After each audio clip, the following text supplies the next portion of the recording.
बोलो जयकारा, बोलो मेरे श्री गुरु महाराज की जय। श्री नंगली निवासी भगवान की जय। श्री परमहंस दयाल जी महाराज की जय।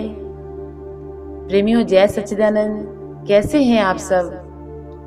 प्रेमियों, आप सबने सहजो बाई के बारे में बहुत सुना है, उनकी गुरु निष्ठा के बारे में। सहजो बाई कहती हैं, मैं राम भजूं पर गुरु ना बिसारूं, गुरु समान हरि को ना निहारूं। मैं राम तजूं पर गुरु ना बिसारूं। एक बड़ी प्यारी कथा है सहजो बाई की। आज सहजो बाई अपनी कुटिया के द्वार पर बैठी हैं। उनकी गुरु भक्ति से प्रसन्न होकर परमात्मा स्वयं उनके सामने प्रकट हुए, लेकिन सहजो बाई के अंदर कोई उत्साह नहीं है। परमात्मा ने कहा, सहजो बाई, हम स्वयं चलकर आए हैं, क्या तुम्हें हर्ष नहीं हो रहा है? सहजो बाई ने कहा, प्रभु, ये तो आपने अहेतुक कृपा की है, पर मुझे तो आपके दर्शन की कोई अभिलाषा नहीं है। परमात्मा को झटका लगा, सहजो, तेरे पास ऐसा क्या है जो तू मेरा आतिथ्य भी नहीं करती? सहजो ने कहा, मेरे पास मेरे सद्गुरु पूर्ण समर्थ हैं। भगवान, मैंने आपको अपने सद्गुरु में पा लिया है। मैं परमात्म तत्व का दर्शन भी करना चाहती हूँ तो केवल अपने सद्गुरु के ही रूप में। मुझे आपके दर्शनों की कोई अभिलाषा नहीं है। यदि मैं अपने गुरुदेव को कहती तो वो कभी का आपको उठाकर मेरी झोली में डाल देते। ये भाव देखकर आज परमात्मा पिघल गया। कहते हैं, सहजो, मुझे अंदर आने के लिए नहीं कहोगी? सहजो कहती है, प्रभु, मेरी कुटिया के भीतर केवल एक ही आसन है और उस पर भी मेरे सद्गुरु विराजते हैं। क्या आप भूमि पर बैठकर मेरा आतिथ्य स्वीकार करेंगे? भगवान कहते हैं, सहजो, तुम जहां कहोगी हम वहां बैठ जाएंगे, भीतर तो आने दो।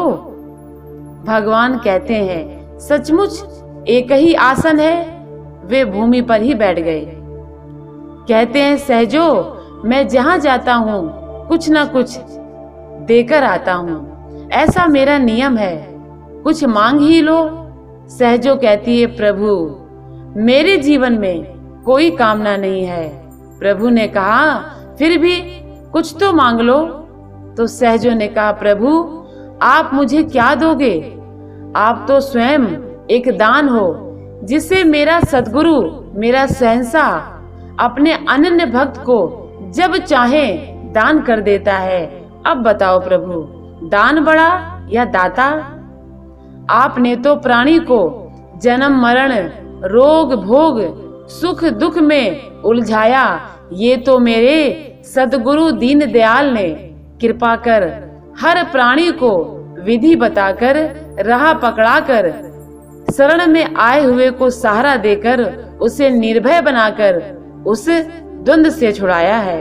नहीं तो आपने तो माया में फंसा ही दिया था। प्रभु मुस्कुराते हुए कहते हैं, सहजो, आज मेरी मर्यादा रख लो, कुछ सेवा ही दे दो। तो सहजो ने कहा, प्रभु, एक सेवा है। मेरे सद्गुरुदेव भगवान आने वाले हैं। जब मैं उन्हें भोजन कराऊं तो क्या आप उनके पीछे खड़े होकर चमर डुला सकते हैं? कथा कहती है कि प्रभु ने सहजो के गुरु चरणदास पर चमर डुलाया।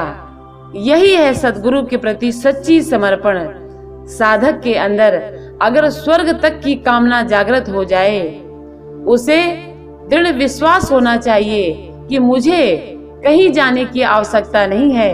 ये तो मेरे सच्चे पातशाह, मेरे शहंशाह यूं ही दे देंगे। लेकिन कब? जब हमारे अंदर अपने सद्गुरु के प्रति सच्ची भावना, सच्चा समर्पण होगा, सच्ची गुरु भक्ति होगी। जय सच्चिदानंद।